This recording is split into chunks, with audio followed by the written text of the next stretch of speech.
welcome to Elizabeth Benjamin from Birmingham, who is going to talk about Étranger, moi-même, Sartre, Camus, and Avant-Garde, Alterity. Thank you. What is a rebel? A man who says no.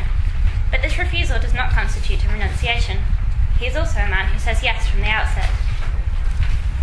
Camus and Sartre both highlight an intrinsic link between radical art and radical philosophy in the 20th century, with Camus asserting that art and rebellion are two parts of the same nihilism that live in the same contradiction, and Sartre stating that what art and morality have in common is that in both cases it is about creation and invention. The artist as rebel rewrites the world on his own terms, both reflecting upon and instigating modifications to an imperfect society. We can use Camus' account of rebellion through its dual cause of nihilism and joy, and Sartre's vision of rebellion through creativity and invention in philosophy and art, as an analytical framework to develop a deeper understanding of the avant-garde's furious destruction of traditional artistic and cultural values. This paper will develop this framework through a reassessment of Dada, a whirlwind movement that sought to upturn social values and interrogate artistic identity. Despite their commonly held perception as two predominantly nihilistic movements, both Dada and existentialism can be seen as positive affirmations of humanity through the desire not only to break down convention, but also to replace it with a new identity where values stem from the individual. This is particularly evident if we consider these two movements alongside each other in an exploration of a linguistic and theoretical convergence, as well as their shared preference for the blending of art and life. The paper will expand upon three statements by Dada and existentialist thinkers that underpin the humanistic dilemma at stake for the artist as rebel.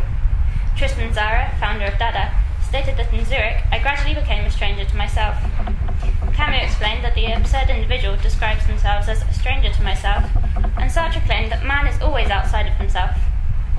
This paper will assess the links between art, literature, rebellion, and philosophy to address the notions of hors de, outside of,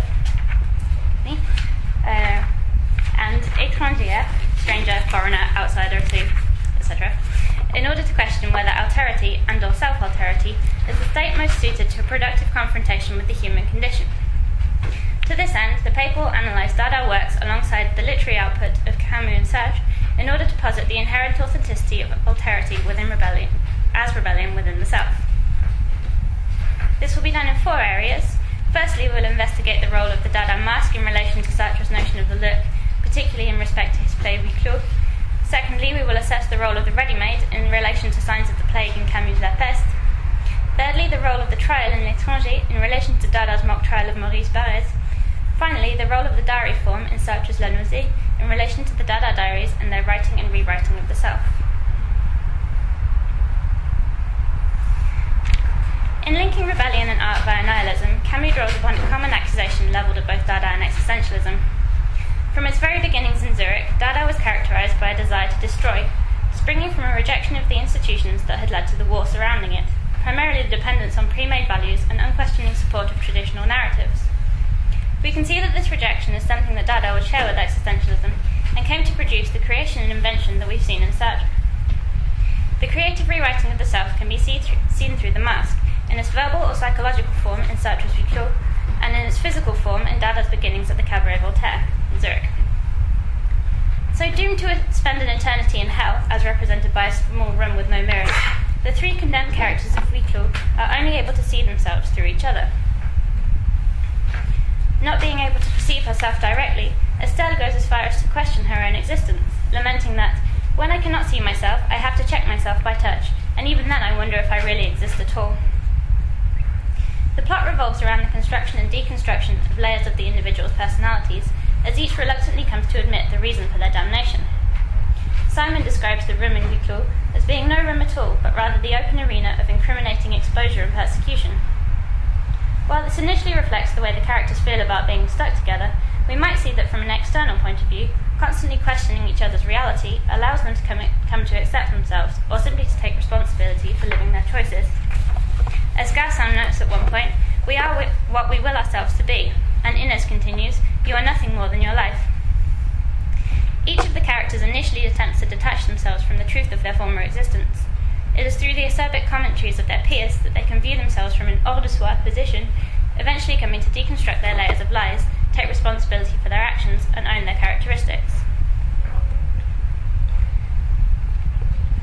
contrast with huis clos, we can look at one of the early Dada events at the Cabaret Voltaire, when Marcel Janco created a set of masks for Dada performance, one of which we saw at the beginning of this slide. His fellow Dadaist Hugo Ball described the effect of that the introduction of these masks had on the adherents and the movement, detailing their sensational effect in the small space of the cabaret. He says, "Not only did the mask immediately call for a costume, it also demanded a quite definite, passionate gesture bordering on madness." Through this maddening state, Ball claimed that the masks simply demanded that their wearers start to move in a tragic, absurd dance. What fascinates us about the masks is that they represent not human characters and passions, but characters and passions that are larger than life. Through Ball's description, we can immediately see a relationship between this experience with the masks and huis clos, particularly through Sartre's notion of the look, by which we struggle with the notion of the other as subject and consequently the self as object of the other. As well as foregrounding the externalization of larger-than-life characters and emotions, exploring close-up of the concerns of the time, the Dada mask brings the wearer hors de soi through its demand for madness. This is particularly poignant if we consider the etymology of the French démence, madness, that is, D plus mens, outside of one's mind. In contrast with Simon's depiction that we saw of huis clos as an open arena of incriminating exposure and persecution, we can see the rooms of the cabaret as an open arena of creative exploration and interrogation, its activities exposed, but as a means of catharsis through the highlighting of the horror of our time, the paralysing background of events. Additionally, while the characters of huis clos are doomed to an eternity of incriminating reflection, the Dada mask was used, beyond its dissimulatory purpose, as a means to actively construct an alternative visage and identity. Sartre's concept of the look is fundamental to both scenes we've just described. The transfer of the objectivity of the other to the objecthood of the self to the other creates a mutual need for the reassessment of identity as a whole. The masks in particular provide a creative externalization of the performed self. As Rich comments on huis clos, there are no mirrors in the salon because no one can look at himself objectively. Each dresses the different mannequins of his own personality for the other two. This may be seen to rest on bad faith in the case of Gassin, Inez and Estelle, in that they choose to present themselves in ways that they see as attractive to others. They attempt to achieve this through constructing an inauthentic representation of their being for others, in order to assuage or even deny their guilt, and improve their view of themselves through the look of their companions. In the case of the Dada performers, we can see the dressing through the costumes and masks as drawing on Sartre's alignment of choice with authenticity through the forwarding of and perpetual construction of characteristics that one has adopted without the pressure of external fetters.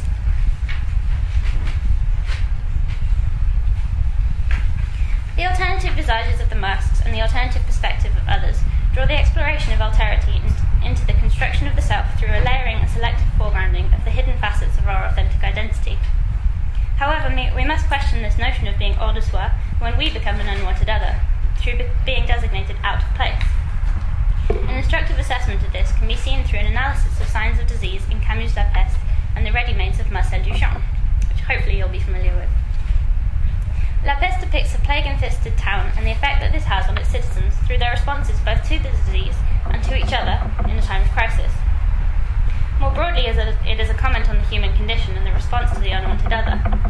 We can see this most evidently through the first sign of the plagues, the rats, on whose arrival the opening of the novel proper centres. As the narrator describes, on the morning of April 16th, Dr. Bernard Rieu was leaving his office when he stumbled upon a dead rat in the middle of the landing. At that moment, he kicked the animal aside without giving it any further thought and went downstairs. But when he reached the street, the thought occurred to him that the rat was out of place. So he went back to tell the concierge. On hearing the reaction of old Mr. Michel, he realised that his discovery was unusual. He had only thought that the presence of a dead rat was strange, whereas to the concierge it was a scandal. He was categorical about it. There were no rats in the building. The doctor assured him that there was one on the first floor landing, likely dead, but Mr. Michel was adamant. There were no rats in the building, so someone must have brought it in from outside. In short, it had to be a prank.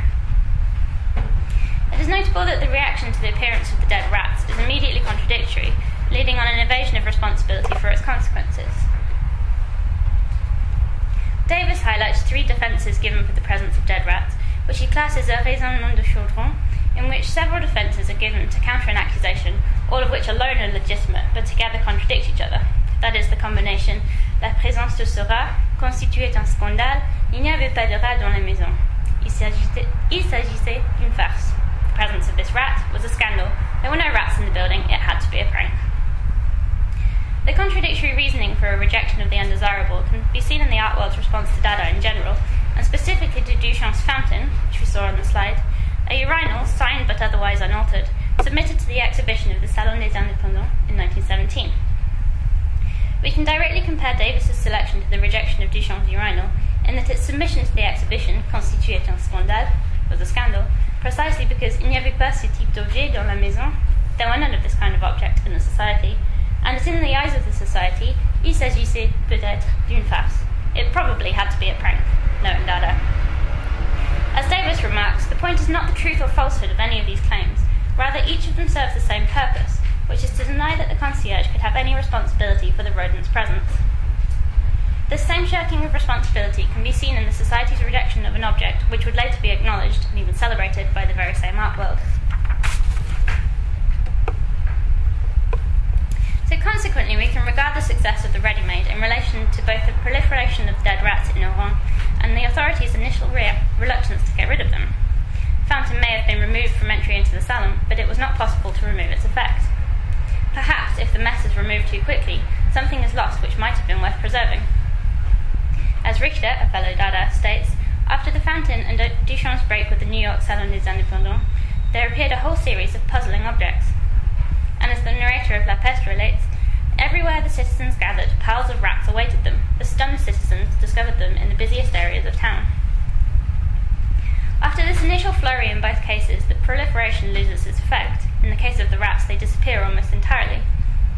However, Davis writes that if the rats disappear from the novel after its early stages, it is not because the challenge to security and authority has been overcome, but because it is now all-pervasive. The ready-mades, as both an early stage in the Dada revolt and as a highly symbolic gesture in the history of art, lose necessity beyond their initial effect. However, both the rats and the ready-mades represent an irreparable and irreversible rupture, creating an irrefutable and ongoing radical influence. Through these reactions to the unwanted other, we can see that Dada and existentialist texts provide creative means to provoking the human subject into readdressing the way they perceive the world, whether that is their view on art or their view in their own role in life. This can be seen in the example of the ready-mades through their ability to shock, and in the rats through the citizens' eventual acceptance of responsibility for their own lives and for those of others. Both the rats and the ready-mades engage in the use of alterity to perform a process of levelling. The rats and the plague in general show the levelling of classes through the inevitability and apparent randomness of the disease. The ready-mades provoke a levelling of the concepts of art and anti-art through questioning the value of aesthetic judgment. The negative effects of alterity, the othering and rejection of non-human entities, can also be seen in the inherently human rejection of the non-conformist individual. The designation of out of place is also used to draw attention to those who do not fit with societal norms. Dada and existentialist texts both highlight this by questioning, and in Dada's case ridiculing, the notion of the institutional judgment of others. This can be seen through an assessment of two parodies of the use of justice to enforce an idea of common morality: the trial of Meursault in Camus' Étranger, and the Dada mock trial of Maurice Barrès. In Camus' Étranger, the protagonist, Meursault, is arrested after having shot and killed a man in cold blood. The nameless victim is set up as an anonymous pawn in society's desire to persecute Meursault as a scapegoat, as the embodiment of its flaws. Camus continually reminds us that Meursault is brought to justice because he does not fit in with the society of his time. As Sartre succinctly concluded in his assessment of Meursault, he is simply one of those terrible innocent people who become the scandal of society because they do not accept the rules of its game.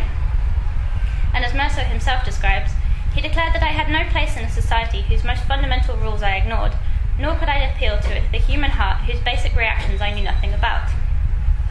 The novel explores the impossibility of defending oneself against the absurd conclusions of society's need to exclude those who do not fit in with an ideal of what is to be human. What it is to be human. So from the point of view of an absurd prosecution, in 1921 the Paris branch of Dada formed a court and took to trial Maurice Barrès, writer and right-wing politician involved in the Dreyfus affair. The trial took place in Barrès' absence, though he was invited, and accused him of crimes against the security of the mind. This inimitable spectacle of intellectual justice not only questioned the authenticity of an individual who finds it acceptable to portray one's fundamental values, but also raised the issue of the validity of any judgment of said individual. As Breton later explained, the problem was to determine the extent to which a man could be held accountable if his will to power led him to short, the Dadas were accusing Barres of inauthenticity. Emphasising his status as outsider, Merceau reflects upon the generic conformist nature of the jury. He asserts, "I couldn't tell you what marked one out from the next. I had only one impression. I was on a tram, and all these anonymous travellers across from me were scrutinising the new arrival to pick out his absurdities. I know that it's a silly thing to think, because they were looking not for absurdities, but for crime. But there isn't really much difference, and at any rate, that's the idea that came to me." Merceau's full grounding of the sameness of looking for absurdities and looking for crime reflects Dada's attitude toward the trial of Barres. This latter trial had always had the aim of seeking out absurdity, since it had wanted to point out the inconsistency of character of an author once so respected by the movement's adherents. Merceau additionally brings into question the role of a criminal in a trial, stating that, "As a result, I had the strange feeling of being out of place, a bit like an intruder." The discussion of the fate of an individual and its status as somewhat beyond their control makes us wonder whether Merceau is any less absent than Barres, whose in absentia replacement was a dressmaking dummy. Merceau takes this absence so far as to even feel outside of himself, stating that he had the strange impression of being looked at by myself. Both trials interrogate the problematic nature of judgment of an individual for nonconformity to a given set of expectations. Instructively, it took the trial of Barres for Dada to realise it did not suit nor want a judgmental position. As one of the Dadaists involved expressed, this mockery of justice, carried out seriously, was outside of Dada. Additionally, it might be said that this event actually represented Dada's indictment of itself, since the trial led to the breaking up of the movement. On the other hand, it took the trial of Merceau for the Novel Society to realise it did want to persecute him. Initially, the murder charges would not have entailed any greater punishment because of colonial indifference, but the trial caused a highlighting of undesirable character traits on the part of the accused, who then needed to be executed for his crime. The questioning of the possibility of objective judgment brings out the fluctuating relationship between the othering of others and the othering of the self. In turn, this reveals the need to question fundamental societal rules, which are so heavily based in precedent or tradition. Camus' presentation of Merceau as outside of society, as well as Dada's realisation of itself as outside of judgment, both reflect Sartre's comments on choice and individuality, that is, the creative and active application of individual values over the blind acceptance of those of others. This includes an inherent ambiguity, as the individual constantly explores and interrogates their own choices. This ambiguity is particularly explicitly shown in La Nausée. Sartre's protagonist, Faucontin, shows a similar doubt of his existence that we already saw in Estelle Louis Clos, when he notes in his diary that my existence was beginning to seriously surprise me. Was I not a mere appearance? La Nausée, through its status as a diary novel, foregrounds a need to tell and retell, something which is also evident through the existence of a multitude of varying accounts of Dada, leading to an ambiguous and evolving notion of truth. Here we will look at La Nausée in relation to the Dada diary of Tristan Tzara, arguably the leader of the movement. The diary form is useful in terms of the levels of detail it employs, which vary in Faucontin's account as well as Tzara's, from the simple documenting of the occurrence of events to the insertion of extensive emotional responses to happenings. This difference is particularly noticeable in La Nausée, when Faucontin begins his entry with rien de nouveau, nothing new, yet goes on to describe his day in several pages worth of detail. While Tzara tends not to elaborate on the entries that imply such rien de nouveau dates, certain small linguistic fragments are repeated in a relatively insistent manner. For instance, he maintains an unusual obsession with red lamps across the chronicle. This suggests a sensitivity to and awareness of their effects and significance. And in the case of the red lamps, I've actually found out since writing this paper that it's because the place where Dada started was a former red light district of Zurich, interestingly enough. So Tzara's dramatic entry dated June 1916 is an example of the elaboration of certain events and represents a summary of the cabaret. The cabaret lasted 6 months. Every night we thrust the triton of the grotesque of the god of the beautiful into each and every spectator, and the wind was not gentle. The consciousness of so many was shaken, tumult and solar avalanche, vitality in the silent corner close to wisdom or folly, who can define its frontiers? Slowly the young girls departed, and bitterness laid its nest in the belly of a family man.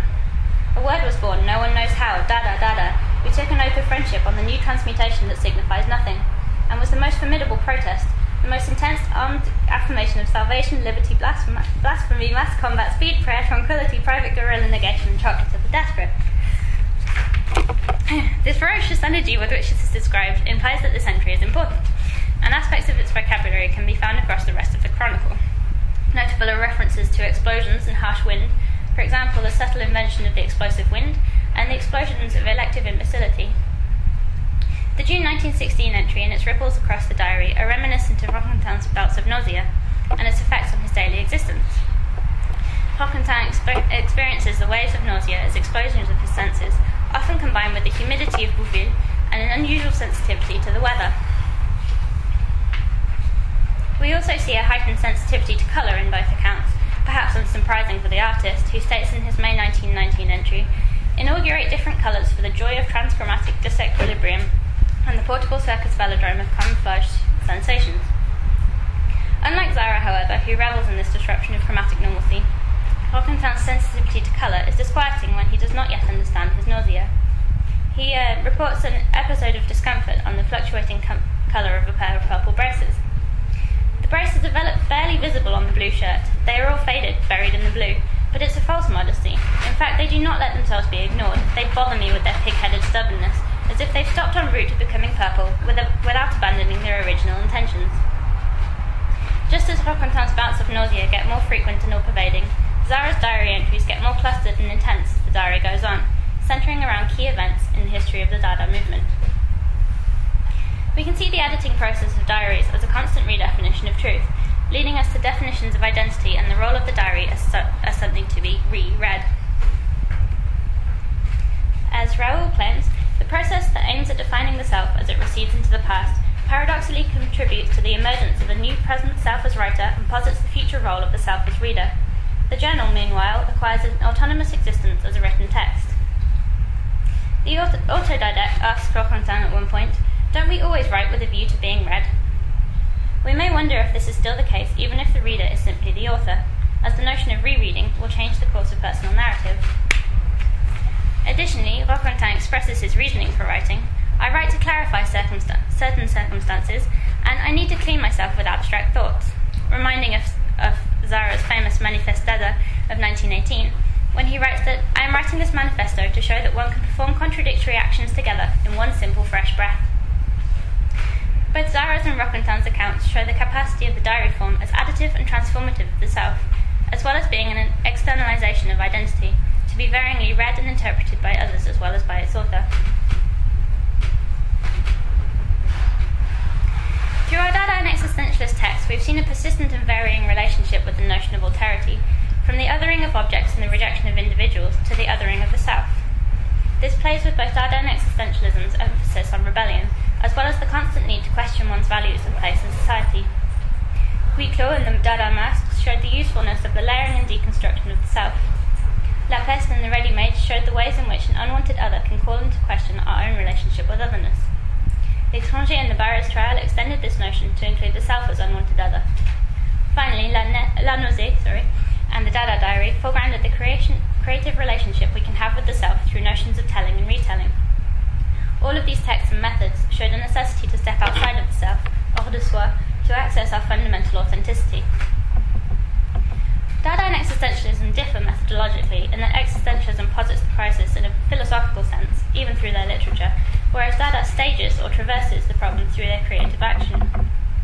These can be seen as two facets of the same confrontation of alterity and radical thought. Sartre posits the trauma of otherness in Huis-clos, and Camus raises the issues of the discovery of the unwanted other in La Peste. By contrast, the Dada masks creatively engage with the staging otherness wrapped around the self, and Duchamp's ready-mades actively insert the unwanted other into everyday life, highlighting its eventual normalization.